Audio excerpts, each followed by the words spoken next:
Welcome back to Wednesday's Read Aloud, and we are going to finish Chapter 2 today. Yesterday in Chapter 2, it was pretty cool. The Ghost went to the track practice, and he's like watching everyone warm up for this, must be like a citywide team of the best track athletes. And he's watching, and he's impressed. He's like, "Oh, that person's fast." And he's kind of telling us all of his thoughts. But then he starts being like, man, I'm faster than this. Remember, we read in chapter 1 that when his dad shot at he and his mom, he took off and he ran faster than he ever thought possible. And since that day, he knew how to run. So we saw this kid, Lou, running. He was super fast. And Ghost and we found out why he calls himself Ghost, right? Because the night his father shot at him, he looked like a ghost. So he gets up. He has blue jeans on and like big high top sneakers, but he rolls up the jeans to be like shorts. He puts his shirt up on his shoulders, and then he takes off and he runs against that kid who was super fast, and they like tie. And so the coach is like, yo, you got to be on the team. And Ghost's like, nah. And then it ends with, if your mom says you can play, will you be on the team? And that's where we ended it. Man, I told you, I play ball. Coach sized me up, biting down on his bottom lip. Okay, I'll tell you what. Basketball's your sport? Cool.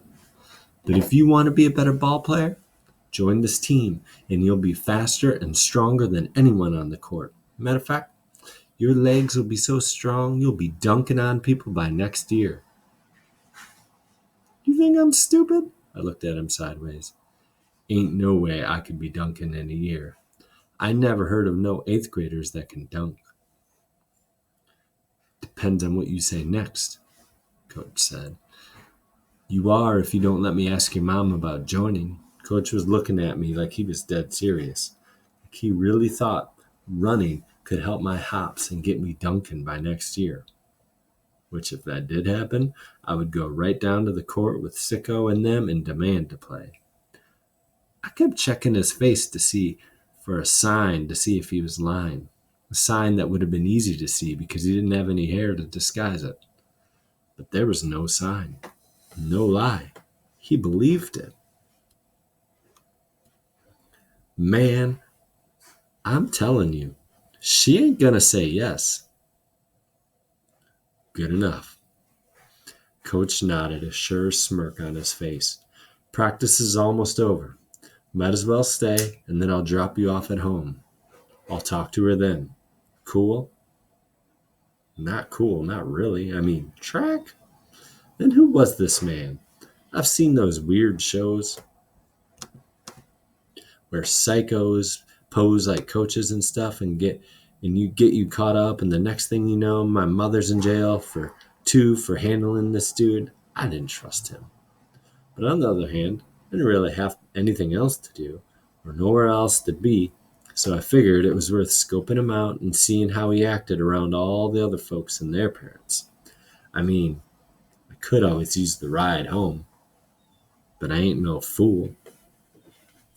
After practice was done, everybody met up with the people waiting for them, family and friends or whatever. Coach spent a lot of time talking to all the moms and dads, mostly moms, especially of the vets. They all acted like they really, really knew each other, like family, hugs and all that. And that made me feel a little better about him, because moms don't trust nobody around their kids. So I agreed to take a ride. Coach and I walked to his car, which I was surprised to see was a cab. You stole a cab? I asked while he cleaned a bunch of stuff off of the seat. Food bags, shoes, water bottles, sports drinks. The front of his car was a mess. He threw everything in the back. Nah, Coach said, brushing crumbs on the floor so I could finally get in. What makes you think that? 'Cause you coach, I said, holding my backpack in my lap. So how you get one? I coach because I love it, but it don't pay the rent. Being a cab driver does. He started the car. Then why would you love coaching? Seems like if being a cabbie gets you paid, that should be what you love. I explained what seemed obvious, looking out the window. Coach backed out of the parking space. Wait, I said. You ain't gonna make me pay for this ride home, are you? Because if you are, you can just let me out and I can walk. Why would I make you? Coach started and then stopped. Just tell me where you live. Where I live. Where I live. When anyone asks me about where I live, I get weird because people always treat you funny when they find out you stay in a certain kind of neighborhood. But I was used to people treating me funny. When your clothes are 2 sizes too big and you got on no-name sneakers and your mother cuts your hair and it looks like your mother cuts your hair, you get used to people treating you funny. So what's one more person? I live in Glass Manor, I said. You know where that's at? Coach didn't blink. Yeah, I know where that is. We didn't really say too much in the car. Just zip from one side of the neighborhood to the other. From the good side to the other side. It was my first ever time in a cab. I was used to walking everywhere, unless I was going somewhere with my mom. Then it was on a bus. Coach talked on the phone most of the trip. Judging by what he was saying, what time he'd be home, checking to see if somebody named Tyrone had eaten yet, asking what was for dinner, made me think he was talking to his wife. I wonder what she looked like. Probably not too hot, since she married a man who looked like a chip-toothed turtle. Coach was saying something about gym shoes to the maybe wife on the phone when I noticed a woman walking in white scrubs, white sneakers, carrying a black leather purse big enough to fit the whole world in it, and her hair was cut like a boy's. So I tapped Coach on the arm and told him to pull the cab over. Hold on, he said to the person on the phone, then to me. What? Pull over, I repeated. That's my mother. Coach pulled to the side of the street, and I rolled down the window. Ma! I called out, waving to her. She looked and then looked again, trying to make sure I was who she thought I was.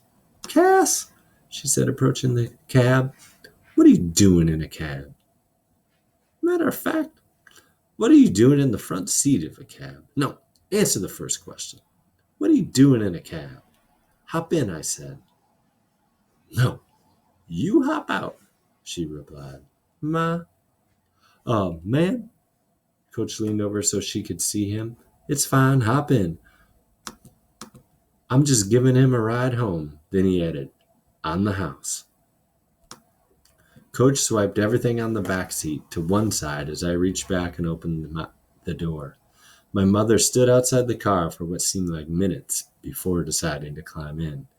And even after she did, she kept the door open, one foot on the sidewalk, so she could jump back out if she needed to.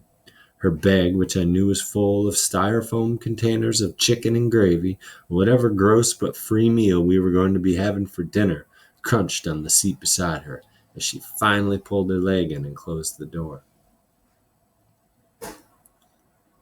How was work? I asked as Coach pulled back into the street. Cass, don't you how was work me? Why are you in a cab? And excuse me, sir, no offense, but who are you? She asked. Told you. Moms don't trust nobody with their kids. Coach adjusted the rearview mirror so he could see my mother in the back. I'm Coach Brody, but everybody calls me Coach. I run the Defender City track team. Uh-huh. And your son came and sat in on my practice today. Coach threw a quick glance at me. Did you know he could run? Did I know he could run? She was sitting directly behind me, but I could still feel the heat of her eyes burning through the headrest, scorching the back of my neck. Yeah, he can run, like really run. My mother just sort of grunted. I knew better to say, I knew better than to say anything or to even turn around and look back at her. I just said to Coach, make this left when we got close to my street. Coach made the left and continued. And I think he's got potential. With the proper coaching, he could be a serious problem. I feel like I had seen this in every single sports movie I'd ever watched. All of them. Ma'am, your son has potential. If this went like the movies, I was either going to score the game-winning touchdown, which is impossible in track, or die. Sir, I appreciate that, but let me tell you something. Cass is already a serious problem, my mom explained. And right now, he needs to focus on school, not sports. Right here, I murmured to Coach, to let Coach know where to stop and let us out. I figured there was no reason to drag the conversation out. It went exactly like I thought it would, so I wasn't really even mad about it. He cut his blinker on, pulled over, and put the car in park. Listen, ma'am, Coach turned around to look my mother in the face. I totally get that. But what if I made you a deal? He went on. He messes up in school one time. He's off the team. One time? I squawked. One time. Coach held his hand out to my mother. I kept my eyes forward until I heard her exhale the breath of a long day. You're going to get him home every day, she asked. Yes. What about his homework? It'll be done. He sounded pretty confident for not even knowing me like that. Coach gave us both one of his cards. I put mine in my backpack while Ma gazed at hers, making sure everything was legit. Then she let out another big sigh, this time probably the breath of a worried mom. Well, at least I'll know where he'll be after school, she gave in. And that was it. Just like that. For the first time in my whole life, I was on a team. Why do you think he fell asleep? Okay, so for today's response, you're going to do a Flipgrid. And I think this one will be interesting to get your opinions and thoughts. So we've now read 2 chapters of Ghost. And if you look on the cover of Ghost, this is the actual cover. Under the title, it says, running for his life or from it. So I'm asking you, what do you think that means? What do you expect might happen?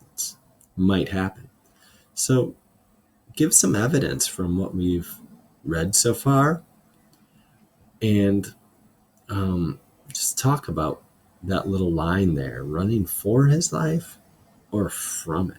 I'm so curious what you think that means and why they chose to put that on the cover in red, so they want you to see it. Okay. I cannot wait to see these Flipgrids.